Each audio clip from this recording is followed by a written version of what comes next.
Madame, monsieur, bonjour. L'année dernière, je vous avais parlé de stations de ski abandonnées, des remontées mécaniques qui avaient fermé, notamment à cause de problèmes économiques, et j'avais aussi évoqué l'impact que le réchauffement climatique allait avoir de plus en plus sur la basse et la moyenne montagne. Les stations de ski vont devoir se réinventer.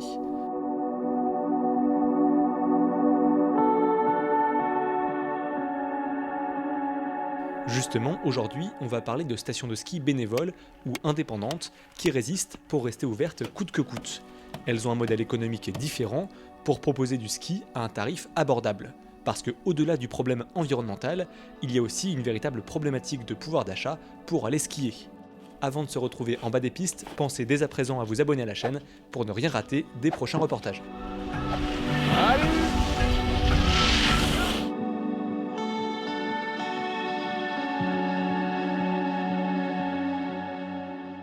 En plein cœur du massif de la Chartreuse, la station du Granier existe depuis 50 ans. En 2019, la communauté de communes décide d'arrêter les remontées mécaniques, notamment pour des raisons économiques. Alors les habitants ont monté une association pour s'en occuper bénévolement et faire repartir les 2 téléskis. Alors certes, il y a du boulot de préparation à l'automne à faire, mais ça tient qu'à nous de dire on doit être prêt à la première neige parce qu'en étant bénévole, on n'a pas de question de contrat, etc. Et on peut bénéficier d'une super réactivité, ce qui fait que dès qu'on est prêt, si la neige tombe, on peut ouvrir tout de suite. Et c'est ce qui s'est produit cette année. On avait même prévu d'ouvrir un week-end plus tôt et puis il a plu, donc on a dit qu'on laissait tomber. Mais c'est ça aussi la force du bénévolat, c'est qu'on peut avoir une super réactivité. Alors c'est vrai que la première année, on est arrivé à mobiliser plus de 100, on était je crois 120 bénévoles. Parce que c'est vrai qu'entre la station, la location, l'accueil et le snack, il nous faut à peu près une quinzaine de personnes tous les jours d'ouverture. Et ça a représenté à peu près 100 à 120 bénévoles la première année. Et on avait un peu peur cette année, après une année de Covid, une année de manque de neige, de ne pas retrouver tous ces bénévoles. Alors, évidemment, il y en a qui sont plus là pour des raisons diverses et variées. Mais globalement, tout le monde a envie de revenir, mettre la main à la pâte et de dire allez, on y retourne pour faire fonctionner les téléskis. Donc non, pour le moment, on est content parce que la neige étant là, les bénévoles reviennent aussi.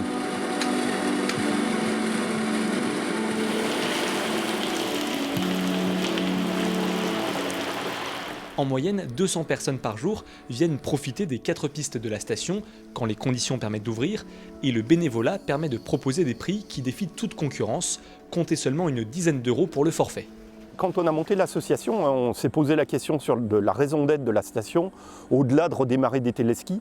Et ça, c'est apparu essentiel en disant il faut qu'on redonne la possibilité, qu'on continue à donner la possibilité aux jeunes d'ici d'apprendre à skier et de skier ici, et puis aux familles autour du massif qui apprennent à skier de venir à faible coût. On a des gens qui sont dans les contreforts de Chartreuse, Chambéry, en allant sur Grenoble, qui avaient un peu oublié cette station, qui l'ont redécouvert et qu'on voit là tous les dimanches. Et c'est un vrai plaisir parce qu'ils viennent super contents de pouvoir skier à un quart d'heure, 20 minutes de chez eux. Et voilà, ça nous donne l'envie de continuer et puis la motivation de continuer. Est-ce qu'il vous faut des bâtons? Oui, s'il vous plaît. Donc je fais 11 euros, d'accord.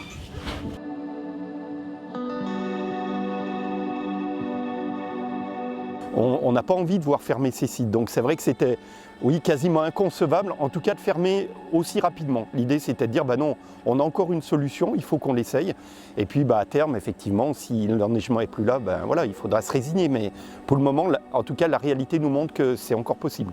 C'est vrai que c'est de tels souvenirs, c'est des week-ends entre copains et c'était assez fabuleux. Et on n'avait pas envie que nos enfants ou nos petits-enfants puissent ne pas connaître ça. Alors un jour, ils ne le connaîtront plus, effectivement. Mais n'empêche que pour le moment, on peut leur proposer. Donc on est vraiment motivés pour ça. Au moment de se relancer, la station du Granier a pu compter sur le soutien financier de la très connue station des Arcs en Savoie, qui a alimenté la trésorerie de l'association pour soutenir cette belle aventure humaine. C'est une réflexion qu'on a cette année, de dire pourquoi l'association ne serait pas un peu un vecteur pour aider justement des jeunes qui auraient envie d'aller vers d'être pisteurs et avec une contrepartie de bénévolat de la station, nous leur payer la formation et par le biais de la station les former à ce futur métier finalement.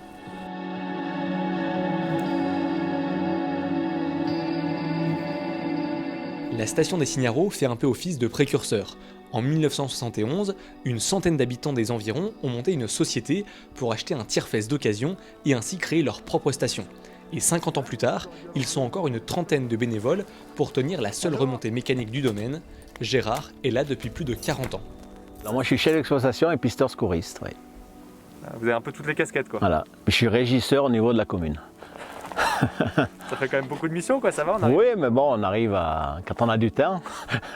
L'hiver c'est pratiquement un emploi à temps plein quoi. Et il y a des jeunes quand même pour reprendre un peu. Alors c'est le gros souci, c'est que la relève, ça va pas être évident à mon avis.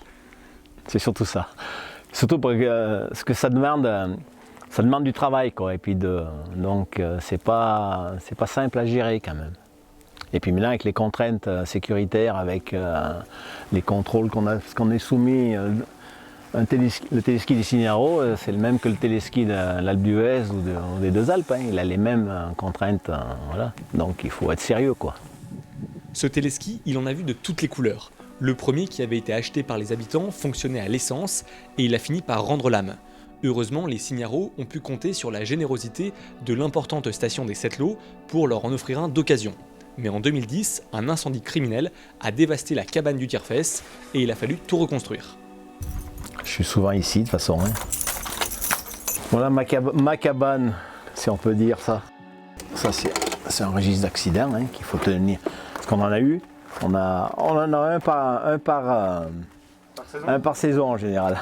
S'il y a des problèmes, s'il y a des accidents, etc., c'est tout noté là.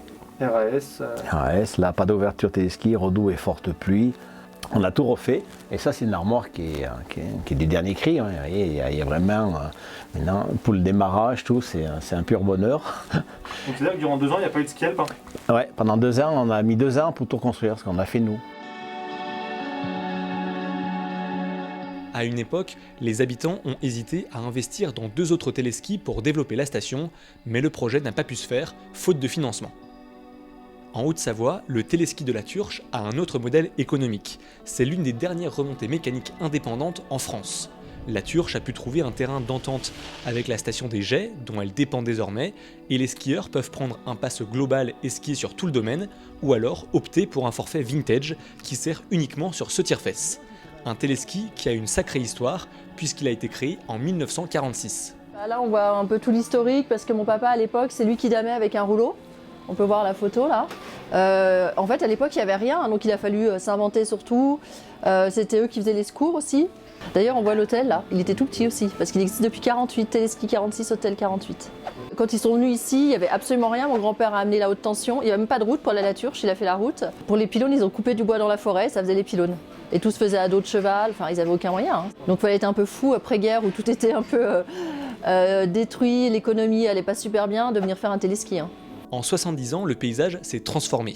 La famille Combépine a racheté l'hôtel juste à côté, Christelle a quitté son emploi de juriste pour venir prendre la relève et faire perdurer cette histoire qui dure maintenant depuis 3 générations. Elle travaille aux côtés de son papa Pierre, qui est âgé de 82 ans et qui continue de venir prêter main forte. Il y a beaucoup de débutants aujourd'hui ou ça va? Ouais, il y a pas mal de petits là. À une époque, des piolets permettaient de monter 2 par 2 sur le tire-fesse et ça offrait la possibilité à des célibataires de se rencontrer à cette occasion. Les pylônes étaient aussi équipés de haut-parleurs pour diffuser de la musique sur la remontée de 1 km. Alors maintenant, à cause des normes de sécurité, il a fallu les supprimer, mais des enceintes sont toujours installées au départ pour garder cette petite excentricité. On va mettre un peu les années 80, l'habitude du téléski. Cette ambiance, elle plaît, puisque certaines familles viennent depuis des dizaines d'années. Guy Lux et Jean-Pierre Pernaut ont même skié sur les pistes de la Turche. Ce tire-fesse est unique en son genre, et il tourne avec l'aide d'un employé seulement, en plus de Pierre et de Christelle. Et après 70 ans, le téléski ne tombe pas en ruine, loin de là. On a une particularité de ce téléski, on a une des seules gares de France qui est couverte. Vous avez vu, quand vous rentrez, vous êtes comme dans une maison. Hein. C'est un bel appareil, en plus là, vu qu'on l'a rénové, on peut faire un accès aux débutants. Maintenant, on a mis un variateur de vitesse, donc on peut le mettre en vitesse débutant, ce qu'on n'avait pas avant. Ces stations bénévoles ou indépendantes tiennent tête modestement et à leur manière aux géants du secteur. Elles proposent quelque chose de différent.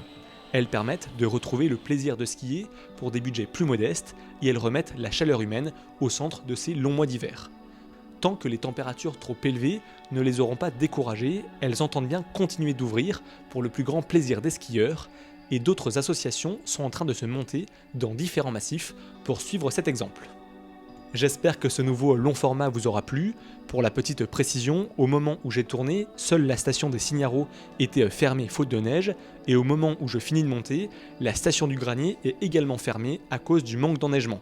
Elles auront pu proposer malgré tout quelques belles journées de ski à leurs clients, notamment en décembre et en janvier.